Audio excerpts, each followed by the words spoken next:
सिया राम, मैं तो राम ही राम पुकारूं।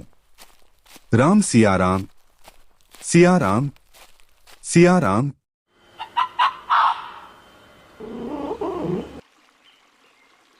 सखी, मुझे लगता है कोई झाड़ियों में हमें देख रहा है। हाँ, हमें भी लगता है। वो झाड़ी तो हिल रही है। चलो देखती हूँ कौन है। और दोनों कन्याएं दौड़ पड़ी। तभी साधु महाराज सामने से सिया आ गए। राम, मैं तो राम ही राम पुकार। तू एक भेड़िए है।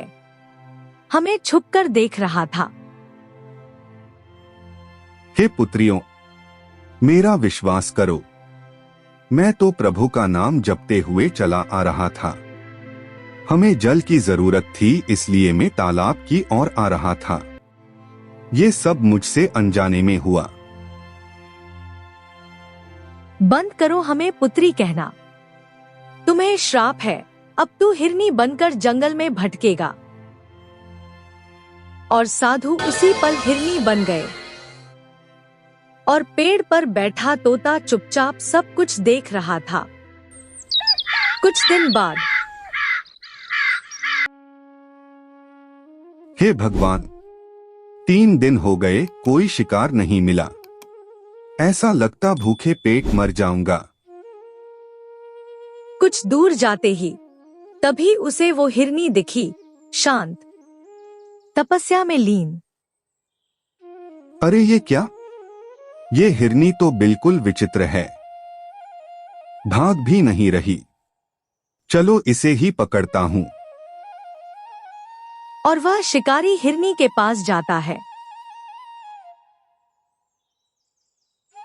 तो हिरनी भी चुपचाप उसके साथ चलना शुरू कर देता है। थोड़ी देर बाद शिकारी अपने घर पहुंच जाता है। ये जी, देखो ना, कितनी प्यारी है।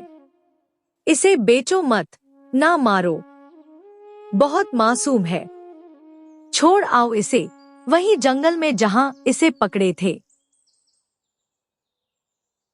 हाँ, तुम ठीक कह रही हो। सुबह होते ही मैं इसे जंगल में छोड़ दूंगा। सुबह होते ही शिकारी हिरनी को लेकर जंगल की ओर निकल जाता है। और जैसे ही वो हिरनी को छोड़ने जाता है, एक तोता बोल उठता है, निर्दोष की मदद करो, निर्दोष की मदद करो। कौन निर्दोष? क्या बात कर रहा है तू? सच सच बताओ। ये हिरनी असल में एक साधु है। कन्याओं ने बिना जाने उसे श्राप दे दिया और उसकी मुक्ति तिलस्मी तालाब में ही होगी। अगर तू निर्दोष की मदद करेगा, तेरा भला होगा। शिकारी ने हिम्मत जुटाई और फिर चल पड़ा उस तालाब की ओर।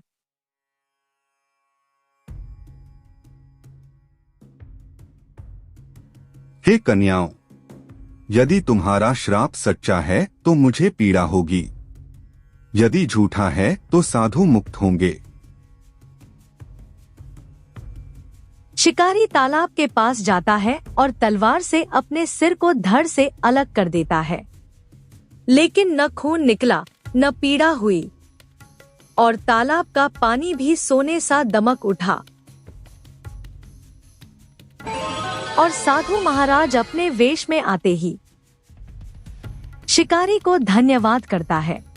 हे इंसान, तुम्हारे साहस और विश्वास से हमें मुक्ति मिली। और अपनी शक्ति से उसे तुरंत ही पहले जैसा कर देता है। और शिकारी ने अपने सारे समस्याओं को साधु महाराज को बताता है। तभी वहां पर दोनों कन्याएं आ जाती है। हे साधु महाराज, हमसे भूल हो गई, कृपया क्षमा करें। पुत्रियों, जिसने गलती स्वीकार कर ली वो सबसे बड़ा है। तुम्हें क्षमा है। साधु ने शिकारी को एक जादुई घड़ा दिया और कहा, इसमें कुछ भी बोलने से तुम्हारी सारी इच्छा पूरी हो जाएगा। शिकारी ने साधु महाराज को धन्यवाद किया और जादुई घड़े को लेकर घर की ओर निकल जाता है। आगे चलकर उसे वही तोता मिलता है। हमें भी अपने साथ ले चलो, मेरा भी कोई नहीं है। क्यों नहीं, तुम हमारे बेटे बनकर रहोगे।